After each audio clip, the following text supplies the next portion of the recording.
guys! Welcome to my channel, Shrill28. 1 year ago, nag-upload ako ng video kung magkano ang kita sa 100 heads broiler. Ngayon naman, i-share ko sa inyo kung magkano ang kita sa 50 heads broiler. Gayon din ang puhunan at gastos dito.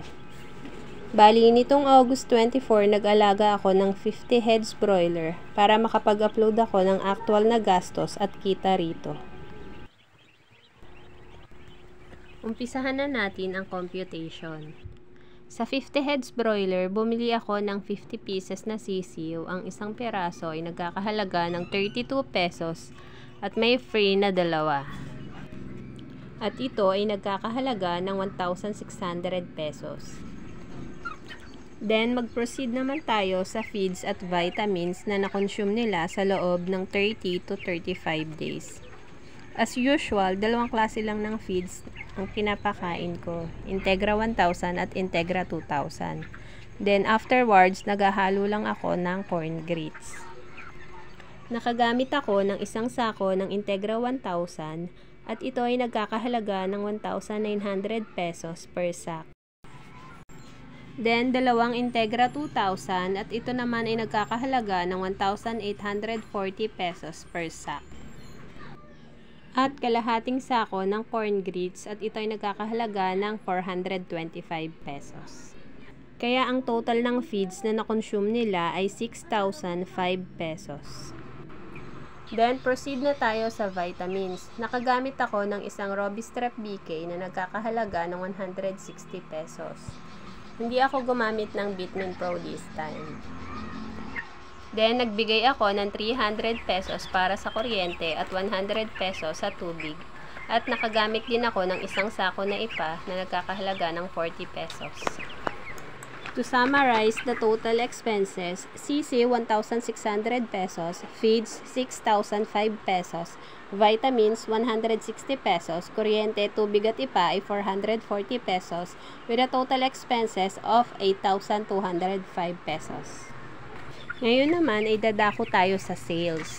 Dun sa 52 heads na broiler, walang namatay. Inulam namin yung free na dalawa kaya naibenta ko lahat yung 50 heads.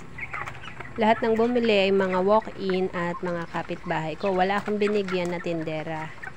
So, ang benta ko ng buhay na manok ay 130 per kilo, tas ang dress ay 170 per kilo. Bali, dito sa batch na to, 3 beses ako nag-dress ng mga tig sa 10 piraso, ganun. Mga kapitbahay lang yung binigyan ko ng manok. Kasi pag sa tindera, mas mababa yung bigay. Syempre, para kumita din sila. Yun nga lang, mas maliit ang kita natin. Kaya mas prefer ko kapag gantong kukonti lang yung alaga ko, sa mga walk-in na lang ako nagbibigay. Tsaka mas maganda yung buhay, hindi na i-dress. Bali, isa-summarize ko na lang yung benta ko. Hindi ko na iisa-isahin. Ipopost ko na lang yung picture ng aking sales.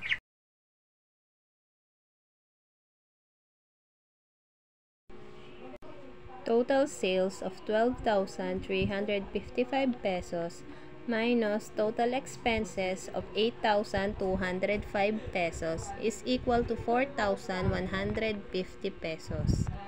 Yun ang aking kinita sa pag-aalaga ng 50 heads broiler. Gumawa nga pala ako ng bagong kulungan na kasya ang 50 to 55 heads broiler.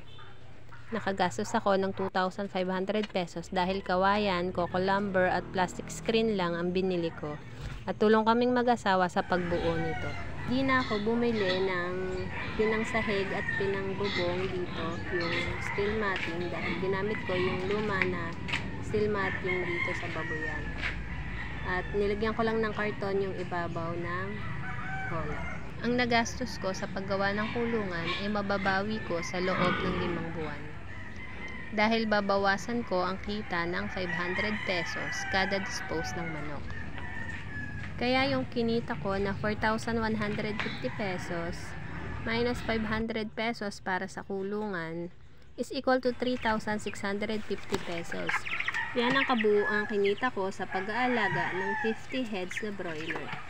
Thank you guys for watching. Please follow me on my Facebook account, Shrill Faye Aguirre. Bye bye!